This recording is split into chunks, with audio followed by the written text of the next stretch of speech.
afternoon, good evening, good day, ladies and gentlemen, and welcome to another episode of the Daily Friend Show. I'm your host, Lorimer, and today I'm joined by two of my colleagues, the tall, bearded man himself, Mr. Gabriel Crouse. Gabriel, how are you today? Very good, Nick. Very That's good. Not what How are you? Earlier you said you were brain dead and that it was giving you a feeling of bliss. That's also true. But now I'm switching my brain on. Good. And of course, Mr. Michael Morris, one of the senior editors of the Daily Friend. Michael, how are you? I'm very well, thank you. We seem to have begun our winter season early this year. Certainly today it's pouring with rain and been gusty and blustery, but that's fine. Good old quite cave nice weather. Yeah. Makes you feel it now. It's unpleasantly hot for me up in Joburg, but that's how it is. Indeed. Maybe we'll get some of that winter soon and slide into the nice, cool bath of autumn. Let me stop blathering on, though, and get on with it. So our first story today. In Pretoria, there are, in the city of Tshwane, in Pretoria, there are apparently no ambulances. Why, you may ask? Well, apparently this is the second time that emergency medical services in the city of Tshwane have been brought to a halt. The municipality said it was forced to stop operations, which included ambulance services, and this is due to a long-standing dispute between the City of Tshwane and the Gauteng Department of Health over the license that allows the city to operate ambulances. Tshwane's MMC, that's member of the Mayoral Committee for Community Safety, Karen Meyer, said on Tuesday the provincial government had backtracked on an agreement to extend their temporary operating license, which lapsed back in January. She said, "We will apply for a new license this coming week, but unfortunately this gives us no choice but to suspend services, and we expect the province to give Tshwane an answer as to why they backtracked on their initial decision." So the city's 78 ambulances remain in their garage, while the province, which does have its own ambulances, will be taking all calls. Now, I know a little bit about EMS. I was on the Public Safety Committee in Johannesburg, and I know that there is a terrible shortage of ambulances in the province and in the cities. So this is definitely going to probably cost some lives. And Michael, I guess I'll start with you. You know, it's difficult to look at a dispute between the ANC-run province and the DA-run municipality and not think that there's some other kind of some other politics going on behind the scenes here. What do you make of the story? Yeah, I mean, one can't help drawing that conclusion, really, given all that's happened in the country. And I noticed also this is a kind of later story this morning talking about Gauteng province objecting to or accusing the city of Tshwane of being in the pocket of an unspecified service provider. So again, here we have a story of big government wanting to muscle in on the service and keep the private sector out, possibly. It is, as you've said, a kind of long-standing dispute. It seems to go back at least to July last year, where there was a similar suspension, I think. But you know, one can't help seeing in this all the kind of themes that we keep seeing over and over again and writing about and so on, of an absence of solution seeking and using whatever solutions there are and trying to force a kind of bureaucratic solution on the problem. And as you say, I mean, the real thing is, you know, how are we serving people? And that seems to have been pushed into the background, and that we now have this political argument. So Gabriel, proponents of centralization in South Africa, maybe many in the ANC, would say that this is a prime example of why we shouldn't have provinces, of why the municipalities shouldn't have so much power, and we should just centralize things so that we don't have all these competing branches of government fighting with each other, and everything would be able to run smoothly. What do you make of that with regards to this? Right. So a centralized provincial body is stopping 76 ambulances in a city from operating. So we need more centralization. I am familiar with that line of thought. I think it is absurd on its face. And I think if you want to know what citizen abuse is, look no further. This is what it's like. You know, the three of us are not in Pretoria. We're fine. But someone in the next week is going to be in a car accident or is going to have a heart attack at home, is not going to be able to afford private ambulance service, is going to be reliant on 10111, and with an overly stretched provincial network. In any event, those ambulances won't be as close as the Tshwane ones would be.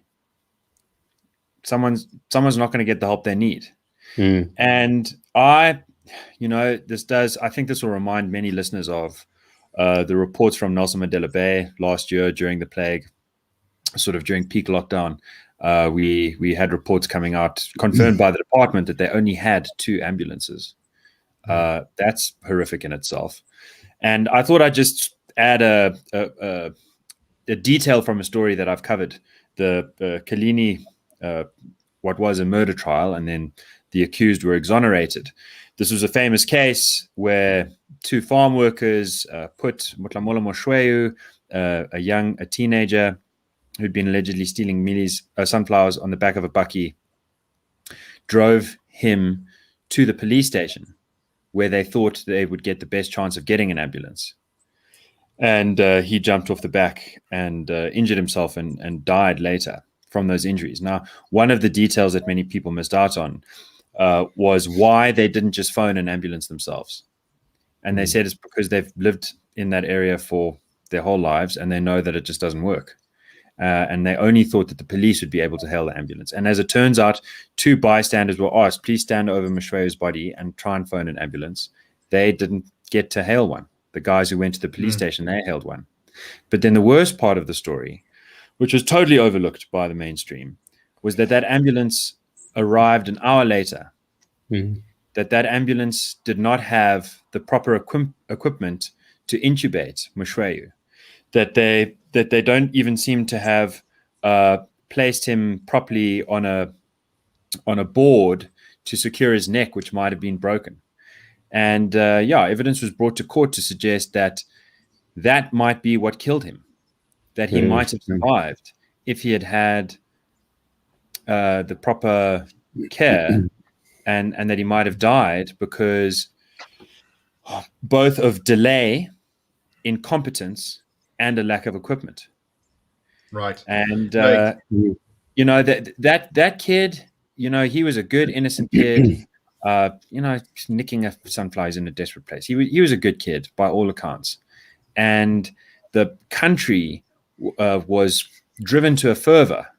There was a national furor about the thought that he might have been killed by 2 white farm workers, but the possibility that he might have been killed by, and then that was disproven. The quite likely probability that he was killed by poor ambulance service just seems to leave most people cold. But I don't think that's because people don't care about that kind of citizen abuse. I think it's because they don't hear about it. Yeah. I think it's also a bit of a feature is that people just sort of despair when they think of government health services. There's a reason that many people in this country, the moment they have any sort of income, they go and they sign up for private healthcare, because going to a government hospital can very often be a bit of a death sentence. I've had friends who've passed away, and friends and acquaintances who've passed away in government hospitals, very likely due to incompetence or lack of resources or some combination of the two. And I think you're completely correct about the citizen abuse angle. This is a license dispute. This is the kind of thing that the province should be fast tracking immediately to resolve. It seems like you could fix it in sort of one meeting, just hold a Zoom meeting or something like that and sign some temporary measure while you sort out the details. And yet here we are, ambulances staying put, and the city in trouble. I do feel like maybe what's going on here is that the province doesn't really think there's a downside, because the city is going to be blamed ultimately by its residents if they don't get medical services, or because not everyone's going to read the story, not everyone's going to know what the technical details are here, or who's to blame, and so politically it might even work out for people in the province. Michael, any final thoughts on this? Yeah, I mean, I think that's absolutely right. And I see that back in 2009, actually, the Gauteng Executive Council made a decision to, and the term used is provincialize emergency medical services. And then there's a quote, in order to improve efficiencies. And, everything that we've discussed so far kind of brings out the fact that this simply doesn't happen. It's not, in fact, the route to go, as the record shows. Right. All right, let us move on from that story to one about the country more generally, and this is that South Africa's real GDP has decreased by 7% in 2020, which is the biggest drop in a very long time. Gabriel may be able to tell us when it was last so bad. So the GDP I'll butt in and just say that the answer is never. There we go. So the figures were released yesterday by Stats SA. They said this was due to the lockdown and due to COVID-19. Of course, we had very poor growth going into this. In 2019, we only achieved a growth rate of 0.2% real GDP increase.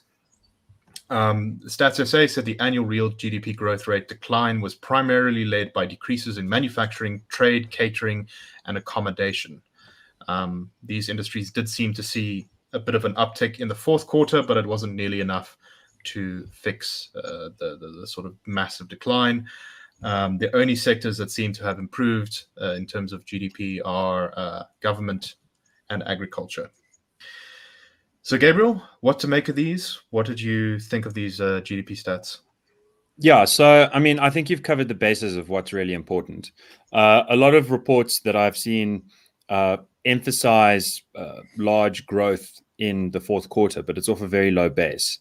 Right. If you look carefully at the Stats SA numbers, for example, you'll see mining increased by 271% in the third quarter. But that's after such a massive reduction that it didn't actually come back to where it had been. It's also off the back of commodity price increases. Now the question is, where are the commodity price increases coming from? And the answer to that is partly easy money in the sort of Western world, so to speak, and partly real consumption and manufacturing growth in the Far East. And that's important because I think a lot of people, even those that are critical of the government, are going to have the following thought. 7% GDP contraction in a year, that's terrible. But is it really the Command Council's fault? I mean, the coronavirus, that hit the whole planet. And if you look at numbers coming out of the US and the UK and France and Germany, everyone's had a very difficult time. You must be sympathetic for the people in charge, because not everything's their fault after all. This is what economists in the jargon call an exogenous factor. Now, to push against that, bear in mind that Vietnam is about half as rich as South Africa GDP per capita, and they experience positive GDP growth. Bear in mind that Vietnam has had per population about 100 times to 1,000 times fewer deaths than South Africa, 4,000 times fewer deaths than Belgium. Bear in mind that wealthier countries like Singapore, South Korea, Japan, poor countries like Mongolia, massive cases, obviously, China, that all throughout the Far East, there was much stronger performance, both economically and in terms of saving lives. Right. And it's just worth mentioning here that Vietnam was one of the first countries to, I think, get infection of COVID, and they border China, so it's not as if they're in any way removed. Yeah, and yet they managed to contain it. They did, and it's a long story to answer as to how. And some people wonder if there are sort of also exogenous factors. For example, maybe people there have had similar viruses that make them naturally more immune. There was a sort of case study suggesting that in Japan. Against that, a relatively dirty country like South Africa, the dirty literally just is good when it comes to fighting a virus. The more people interact with one another and don't wash their hands that much, the more likely they are to have the same antecedent immunity. But putting those factors to the side, this is a very important time to remember a year ago. A year ago today, South Africa was still open to international travel. Mm. And a year ago today, all of the countries that I mentioned had either closed their borders completely to China and vetted incomers from everywhere else, or had already closed their borders full on. And they had already done so for over a month. So that's one crucial difference. Guess what the other crucial difference is? They didn't have a hard lockdown. Vietnam had a hard lockdown only for 3 weeks. The rest of those countries never shut down businesses. They never had forced curfews forcing people to stay at home. And that matters because if you look at, for example, the medical scientist that's been cited the most in the 21st century, John Ioannidis, coming out of the US, Greek chap by origin, he released a paper that we talked about before a little bit earlier this year that did a meta-analysis across countries and found that hard lockdowns had negligible positive effects. In fact, many of them seem to have been pro-viral spread. Right. And this is exactly what the Institute of Race Relations talks about: the hunger queues, the starvation mobs, the concentration of people in little tin shacks that are much harder to manage in terms of contagion and on the streets around than would be the case if they were free to go to work in sterilized environments. There really is an amazing failure on the part of people who think that there's too much focus on white success and all that, to look at the countries that have done the best, that are not majority white, that are majority, insert whatever color you would like, in the Far East, and to look at how they managed to avoid the cost of livelihoods and the cost of lives that we have done the worst at. Discovery estimates that more than half of South Africans have had the virus. That's an astonishing failure.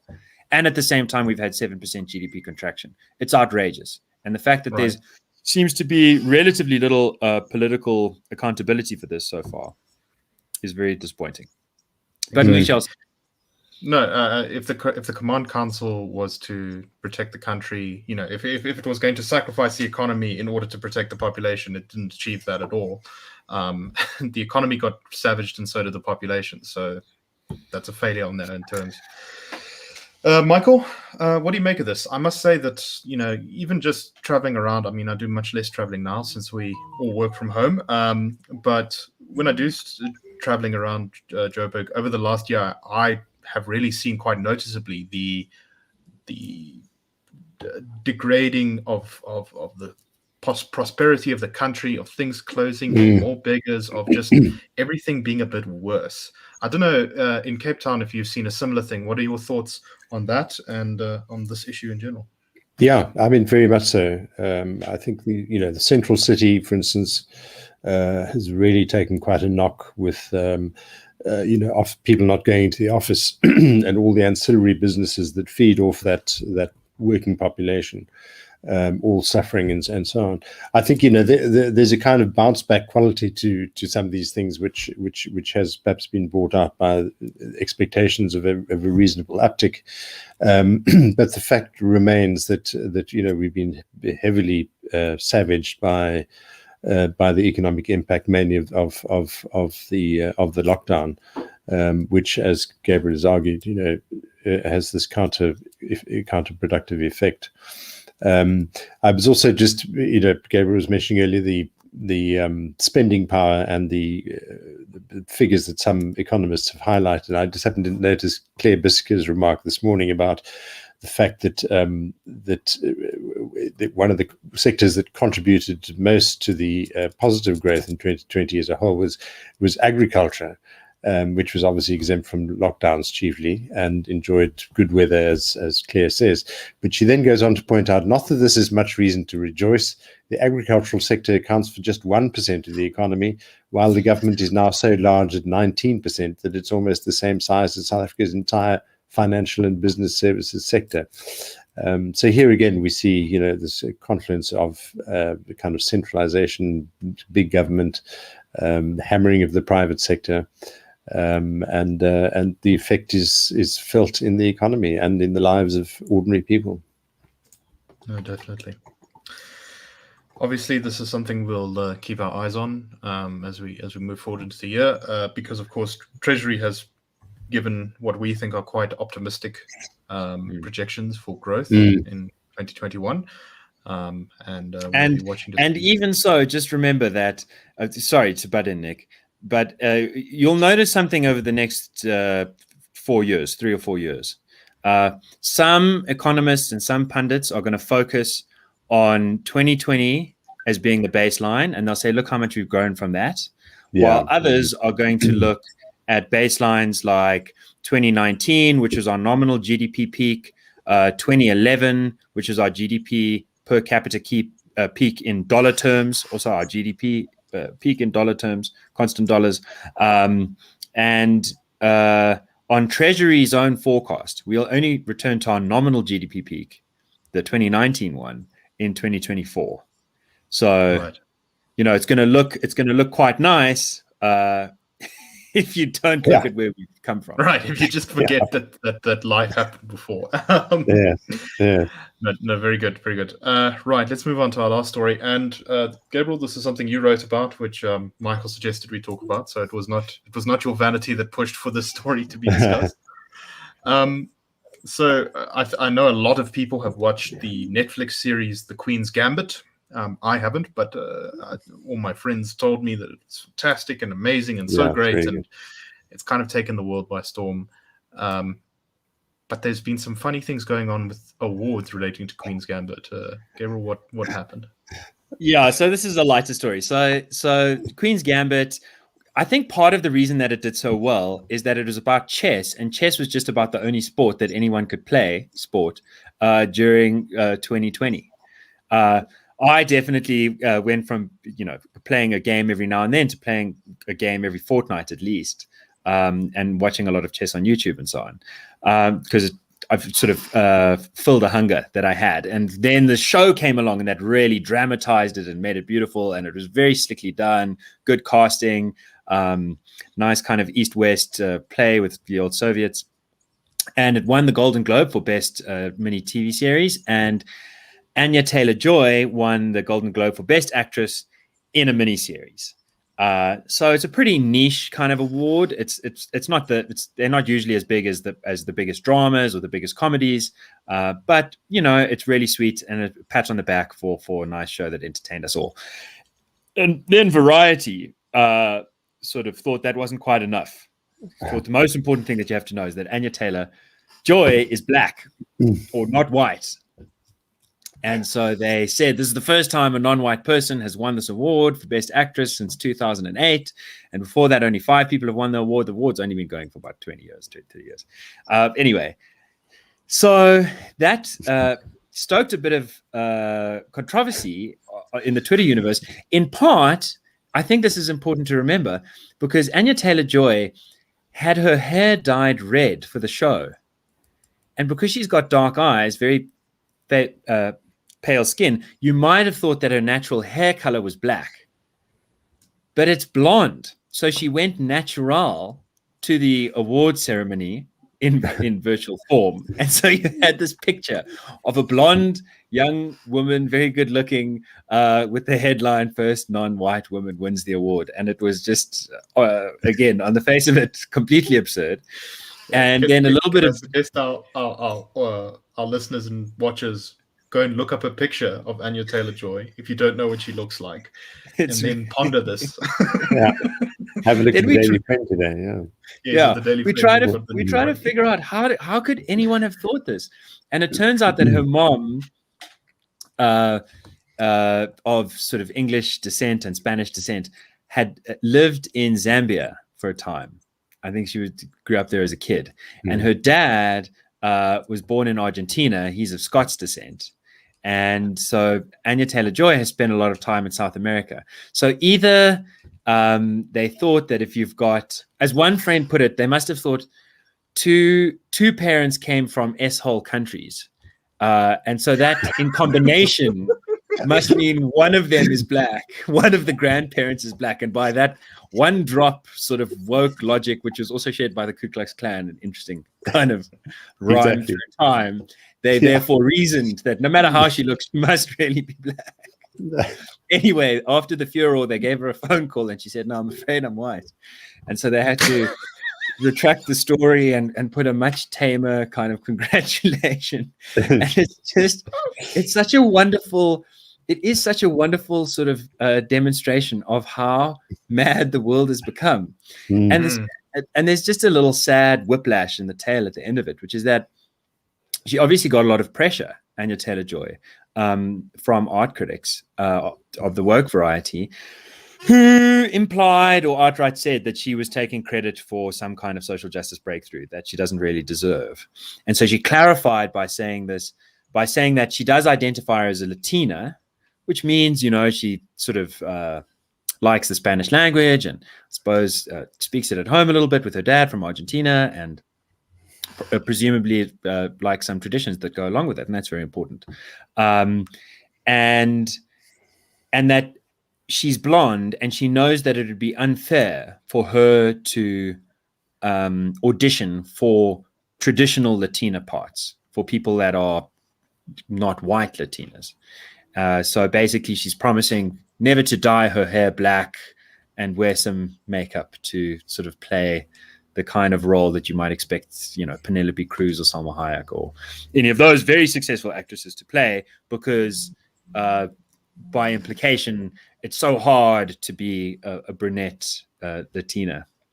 And so I'm just waiting for the redheaded community to stand up in outrage and say, how dare you, as a blonde, refuse to dye your hair brunette, but you will dye your hair red and take away the ginger nut kind of roles, Right, as Harriman would say. I must say, I can't wait for fat people to get in on this and start demanding numbers of roles going to people of size. Gary Oldman won't be able to wear a fat suit to be Churchill anymore. It has to be a real fat person. So that'll be when my acting career will take off.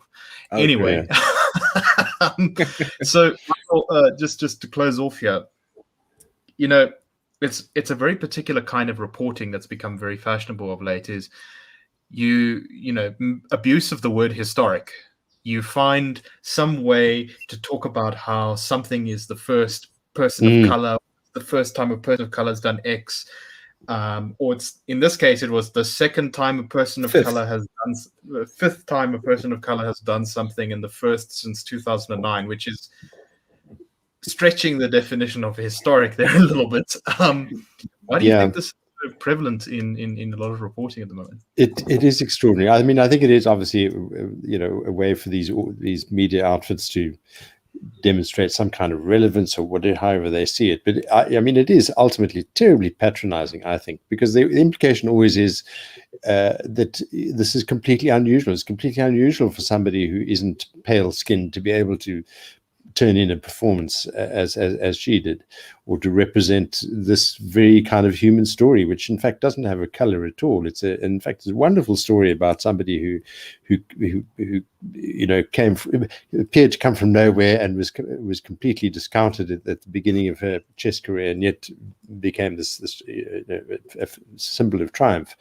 And that's a very human, it's a wonderful human thing that we can all share, whether the person is white skinned or black skinned or Latino. It really doesn't matter. So there's constant harping on what they look like. I think actually detracts from that, and it's terribly patronizing in my view. So yeah, I mean that I did think it was both quite a funny story as Gabriel wrote it, but we also brought out the fact that this is actually a serious story. It's about how we view fellow humans and how important it is to see them as fully rounded, fully capable people. It doesn't matter what they look like. Right. I hope that we are soon liberated from the tyranny of race, because this is getting a little bit out of hand. It's been getting a little bit out of hand for a while, but it's really, we are reaching a level of madness that's difficult to sort of, I think, wrap your head around. Anyway, I'm surprised they haven't tried to cancel chess yet, because of course it's coming. The white pieces move first, the black pieces move second. It's inherently problematic. Exactly. that is all the time we have for today, I'm afraid. So thank you very much for listening. Thank you very much for watching. Please like us. Please go to thedailyfriend.co.za to read great stories like this one that Gabriel's just talked about, and read good opinion pieces. Thank you very much, and we'll catch you tomorrow for the Daily Friend Show.